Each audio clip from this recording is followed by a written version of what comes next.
खुशी भी है। हाँ, जी, जी। इसलिए कि बच्ची 2 बच्चियाँ हैं मेरी, एक बड़ी 14 साल की है, दूसरी 12 की और हालात हमारे अभी बहुत ज़्यादा टाइट हैं, तो इस वजह से ईद के कपड़े नहीं लिए थे और बैठे थे कि भाई अब स्कूल की फीसें भरें या खाना-पिया खाएँ या बच्चों के कपड़े करें। सब तो कर मेरी लेंगे, एक बहन है, सब माशाल्लाह करेंगे। उसको अल्लाह मियाँ ने बहुत दिया है। तो सर वो जो है ना सबको लेके देती है कपड़े, लेकिन मेरी शादी को 14 साल हो गए, कभी भी उसने ना मुझे दिए, कभी कोई भी चीज़ या उसकी मर्ज़ी है। लेकिन वो कल जो है उसने मेरी बच्चियों के लिए ईद के कपड़े 5-5 हज़ार के लेके और भेजे। क्या बात है! खुद ही खुद, ऐसे ही खुद ही होता है। खुद।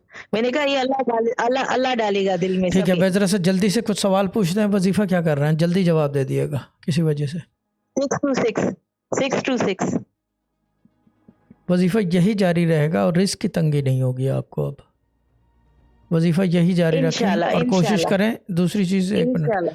दूसरी चीज़ ये कि रूल सारे टू द डॉट फ़ॉलो करते रहिएगा और नागा ना करना। नागा तो ख़ैर आप जी, करोगे नहीं जी। क्योंकि अल्लाह से डरने वाले हो, तो नहीं, इसलिए नहीं। नागा नहीं होता, मेरी तरह के इंशाल्लाह हो। इंश ठीक है ना? अच्छा ये चीज़ है। ये 2 चीज़